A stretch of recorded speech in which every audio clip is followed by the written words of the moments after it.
What's up, everybody? Welcome back to another episode of the Plus Money Sports Betting Podcast. My name is Q.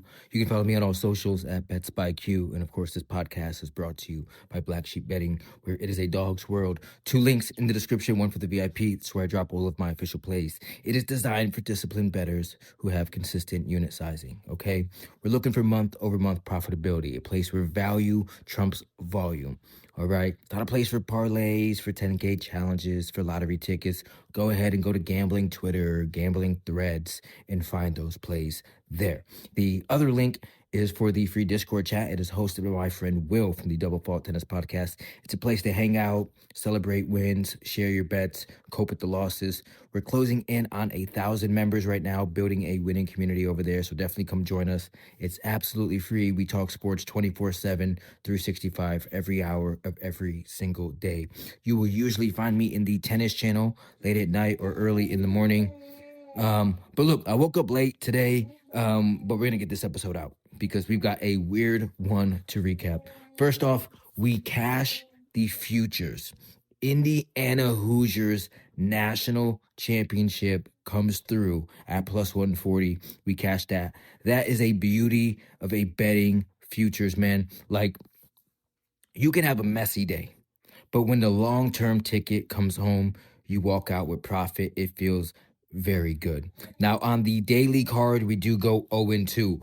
Painful. Both plays looked very, very clean. Both were right there, but that's just how it goes sometimes. The under in the national championship game yesterday, we had the under 47.5. It landed on 48. We got beat by the hook. That was literally the original number. I talked about this yesterday. It's like Vegas has a magnet in the stadium, dude. Like, unbelievable. But look, that's just how it crumbles sometimes. All right. We don't walk out unscathed, but we do walk out with a little bit of profit because of that futures hit. And that's the point. Bankroll management keeps you alive long enough to win big. The other thing that I want to say about that Indiana Hoosiers 47.5 that we took, now I don't give a lot of live updates and stuff like that, but like all you had to do yesterday was do a little bit of math. I did this, right? Like the game had 10 points in the first half. All right. I proceeded to bet the over 29.5. I was like, this could be a point explosion in the second half. And, God forbid it goes over, the 47.5. That's exactly what ended up happening late. But like, look, sometimes in those moments when a play is that wide open and you're getting the number at, 20 points lower than what you actually betted at, like you got to take that and hedge every single time. All right. We also lost on the Buffalo Sabres. They lost a doozy 3-2 in what really felt like a playoff game. And so let's just get into today's plays because I've got one for you today. And I'm going right back to the Buffalo Sabres money line plus 110 against the Nashville Predators. Yes, I know that we had Buffalo yesterday and they lost. But that game felt so like if you're a Buffalo fan, you look at that game and you're not like super upset. It's still kind of early in the season and we're fighting for a playoff spot. But, I can't sit here and pretend that it didn't happen, but I saw a lot of very good signs from Buffalo. First and foremost, Tage Thompson had almost 2 goals yesterday. And when I tell you was it Frederick Anderson that was in yesterday for Carolina?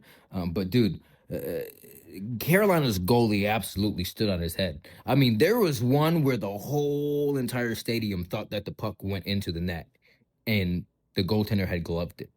All right. So I'm not going to overreact to that one loss when the bigger picture here is screaming value. All right. It was a very physical game. Buffalo is a very physical team now. They had almost like 20 hits in the game. But because Buffalo has been quietly one of the best teams in hockey over the last month, we got to look at this and say, where is the value at? What are these books actually thinking? Look, they've collected points in 16 of their last 18 games, 15, 2-1. That's not a fluke stretch, all right? That's a team playing real hockey, taking care of business, finding ways to win. And at a minimum, they're getting games to overtime, all right? Even in their loss to Carolina, they actually lost that 2-1 yesterday. And they only had 18 shots. But that's actually the point that I'm trying to make here is even when Buffalo doesn't play their A game, they're still competing in tight 1-goal games. I mean, this one came down to a last-second shot, all right? And now they get Nashville. Likely Soros is going to be in net. And I'm going to be honest, I think Buffalo is a better team in this spot. You want to talk numbers? We can talk numbers. Buffalo scoring 3.23 goals per game. Nashville scoring 2.81 goals per game. Now, I was wrong yesterday when I said Colton Ellis was going to be in net because him and Luukkonen have been alternating. It's actually probably going to be Colton Ellis in the net today because I turned on the TV to watch the game yesterday, and it's fucking Luukkonen in net. Not that, like, I hate Luukkonen. I think he's a great goalie. He's the best that we have this year. But I didn't cap that with this with that in mind, right? So Buffalo, they have the better offense here. In Nashville, they've been leaking oil defensively on the year. Preds have given up 161 goals in 48 games. That's a minus 26 goal differential, and they're allowing over 3.3 goals per game. Buffalo, on the other hand, they've scored 155 goals this year. They've allowed 150 positive differential.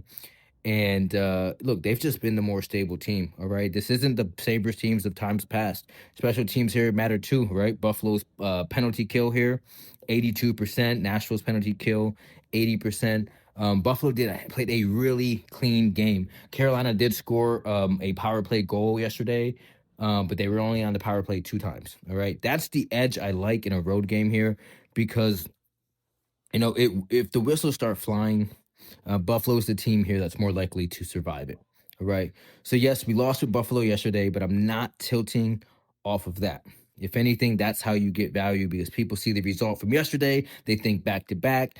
They don't see the process. They don't see the game in its entirety. And the line gives us a better number than it should. So Buffalo's a better scoring team here. They're playing better hockey and they're stacking points like a playoff team right now. So we're going to go right back to it. Buffalo Sabres on the money line for 1 unit at plus 110.